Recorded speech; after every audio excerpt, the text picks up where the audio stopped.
नमस्कार, मी दीपक राऊत तुमचे स्वागत करतो आजच्या शेअर मार्केट अपडेटमध्ये. मार्केटमध्ये आजही दबाव बघायला मिळाला. जवळपास 100-150 पॉईंट निफ्टी मायनसमध्ये जाऊन बंद झाला. सेन्सेक्स 500 पॉईंट मायनसमध्ये बंद झाला. एंटायर दिवसभर निफ्टी 25,600 निफ्टीचा जो एक महत्त्वपूर्ण सपोर्ट आहे त्या रेंजमध्येच 50-60 पॉईंटच्या रेंजमध्ये ट्रेड करत राहिला. 100-125 मायनसमध्येच राहिला. कोणतीही रिकव्हरीचे चान्सेस मार्केटला आजही बघायला मिळाले नाहीत. सिस्टीममध्ये शॉर्ट्स अजून आहेत. परवा दिवशी ट्रेड डीलच्या अनाउन्समेंटनंतर 1200 पॉईंटचा गॅपअप झाला आणि तो इमिजिएट निफ्टीच्या पद्धतीने खाली आला. त्यानंतर शॉर्ट कवरिंग येणं अपेक्षित होते. अजूनही मिसिंग आहे शॉर्ट कवरिंग. त्यामुळं मार्केटला स्ट्रेंथ थोडी वीक होत चालली आणि जर 25,500 ब्रेक झाला तर जो गॅप आहे, मी कालही म्हटलं की मार्केट गॅप फिल करायला एकदा टेक्निकली मार्केट जो गॅपअप ओपनिंग झाला आहे तो गॅप फिल करायला येऊ शकतो. जो गॅप 2500 ते 25,500-600 पर्यंत आहे तो 500 पॉईंटचा गॅप मला वाटतं निफ्टी कदाचित फिल करायला खाली येऊ शकतं.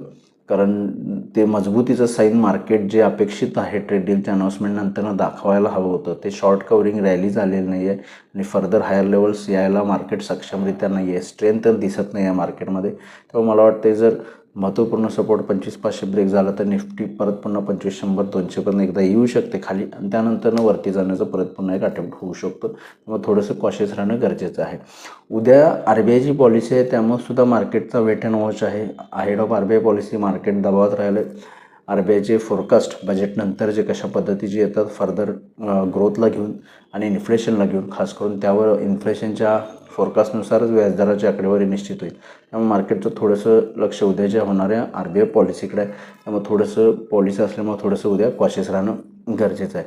त्यामुळे ओव्हरऑल मार्केटवर दबाव आहे. बेअर्सच्या कंट्रोलमध्ये आहे. गॅपअप झाल्यानंतरनं सुद्धा बुल्स इन्चार्ज झालेले नाही आहेत. शॉर्ट कवरिंग आलेलं नाही आहे. त्यामुळे थोडंसं कॉशियस राहणं गरजेचं आहे. टेक्निकल लेवल्सनुसार उद्या बघायचं झालं तर निफ्टीला 25,600 पहिला सपोर्ट आहे. 25,600च्या खाली 25,500 एक सपोर्ट आहे. 25,500 ब्रेक झाला तर निफ्टी खाली जाऊ शकतो फर्दर लो लेवल्सला.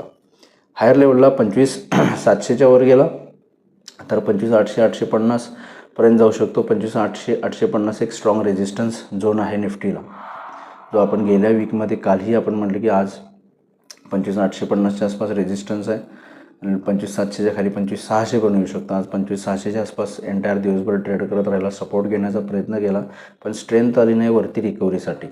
त्यामुळे उद्या 25,700च्या वर 25,800-850, 25,600 ब्रेक केला तर 25,500 पर्यंत निफ्टी खाली येऊ शकतो.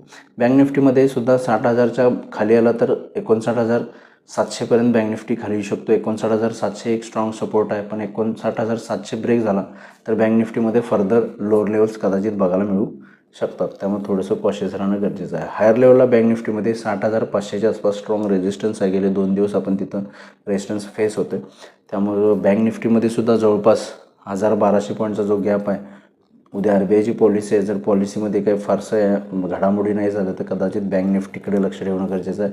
बँक निफ्टीनं 59,600 ब्रेक केला तर मला वाटतं फर्दर लोअर लेवल्सला आणि जो काय 1,200 पॉईंटचा गॅप आहे तो सुद्धा बँक निफ्टी फिल करायला येऊ शकतो. परिणामी निफ्टीसुद्धा येऊ शकतं.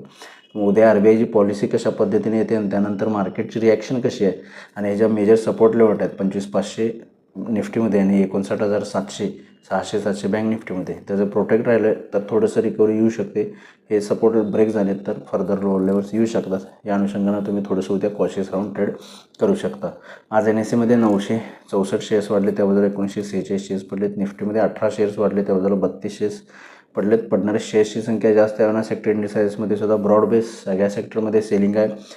त्यामध्ये metal, realty, auto, FMCG, banks, PSE, mid cap, small cap सगळ्या सेक्टर्समध्ये सेलिंग आहे. अर्धा ते 1% सेलिंग प्रेशर आज झाले. Broad base selling Nifty, bank Nifty सकट सगळ्या सेक्टर्सला आलेलं आहे. ग्लोबल मार्केटचा आढावा घेतला तर युरोपियन मार्केट्स मिक्स आहेत. 10-20 पॉईंट प्लस मायनस सगळे ट्रेड करतात. डाव फ्युचरसुद्धा फ्लॅट आहे, पॉझिटिव्ह 15-20 पॉईंटच्या आसपास ट्रेड करते. त्यामुळे ग्लोबल मार्केटकडनं फारसे संकेत नाही आहेत आणि उद्या RBIची पॉलिसी आहे त्यामुळे ओपनिंग कदाचित फ्लॅट येऊ शकतं किंवा अकॉर्डिंग ग्लोबल मार्केटच्या ह्याच्यानुसार. पण RBIची पॉलिसी नंतरच सकाळी 10 वाजता RBIची पॉलिसी 10 किंवा 11 वाजता येईल. त्यानंतरनंच मार्केटची खरी मुवमेंट येईल. पॉलिसी नंतरनं मागाशी ज्या सपोर्ट रेजिस्टन्स लेवल सांगितले त्यावर तुम्ही थोडंसं कॉशियस लक्ष ठेवा. तर बघूया उद्या मार्केट कशा पद्धतीनं बिहेव होते. माझा व्हिडिओ ऐकला त्याबद्दल धन्यवाद. माझा व्हिडिओ जास्तीत लाईक करा, शेअर करा, माझ्या चॅनल सबस्क्राईब करून डेली अपडेटसाठी बेल आयकॉनला क्लिक करा. धन्यवाद.